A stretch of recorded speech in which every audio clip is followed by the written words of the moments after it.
сүйүүнүн белгилери. Достор, бул каналга подписка кылып, комментарий жазып, тартынмаңыздар жана лайк басканды унутпаңыздар. Ыйык китепте Еврей китебинде 12-бөлүм 5-6 аяттарда мындай сөздөр жазылат. Силерге уулдары катары уулум, Теңирдин жазасын четке какпа. Ал сенин айыбыңды ашкерлегенде көңүлүңдү чөгөрбө. Анткени Теңир кимди сүйсө, ошону жазалайт. Кабыл алган ар бир уулун уруп сабайт. Деп айтылган насаатты да унутуп койдуңар. Ушундай сөздөр жазылат экен. Ыйык китепте Кудай өз элин жазалаган 60тан ашык окуяны айтып бергендерди билем. Шайтандын Кудайдан коркуу жөнүндөгү калпы ушунчалык популярдуу болгон таң калыштуу эмес, чынында. Кантсе да ким ушундай Кудай тарабынан танылганын каалайт. Балким биз бүгүнкү Теңир сүйгөндөрүн жазалайт деген текст жөнүндө бир аз көбүрөөк ойлонушубуз керек. Кичинекей окуяны айтып берейин. Амира менен Мирлан жубайлар.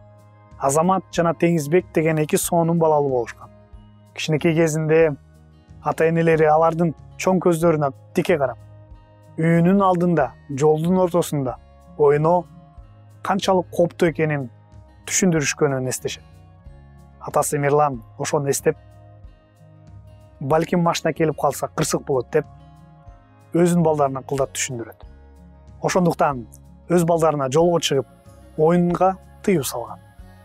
Бирок көрсөтмөлөрдөн бир нече мүнөттөн кийин Азамат тыюу салынган көчөнүн ортосунда ойноп жатат. Атасы эмне кылыш керек эле ошондо?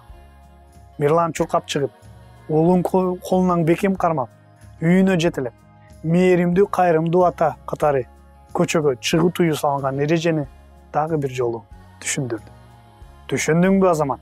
Деп сурады атасы. Кичинекей бала толугу менен макулмун деп жооп берди. Бирок бир нече мүнөттөн кийин Азамат көчөдө ойноп жүрөт. Атасы эскерткен болсо дагы ал ошол жерде ойноп жүрөт. Мирлан дагы эле мээримдүү ата болсо да, ишенип коюңуздар, бул жолку окуянын аягы бир аз башкача аяктады. Ата-энелер балдарын чындап сүйсө, тарбия бул сүйүүнүн маанилүү бөлүгү. Мирлан уулун ушундай тарбиялаш керек болду. Ушундай эле нерсе биздин Теңир атабыз менен болобу?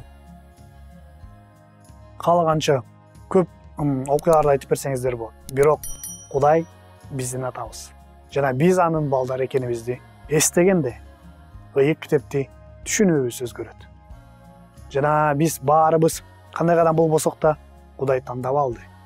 Ал бизди өз тагдырыбызга үйрөтүү жана калыптандыруу үчүн жашоонун кээ бир азаптуу чындыктарын башыбыздан өткөрүүгө мүмкүнчүлүк берип жатканын түшүнүү ушунчалык логикага туура келбейби? Ар дайым эмес, түгүл көпчүлүктө. Ал бизди бирок кучактап, көлөкө өрөөнү аркылуу алып барат дейт Забурда 22-бөлүмдө. Эгерде биз анын сүйүүсүнө гана ишенсек, ал биз менен болгондо, биз көтөрө албаган жаза барбы?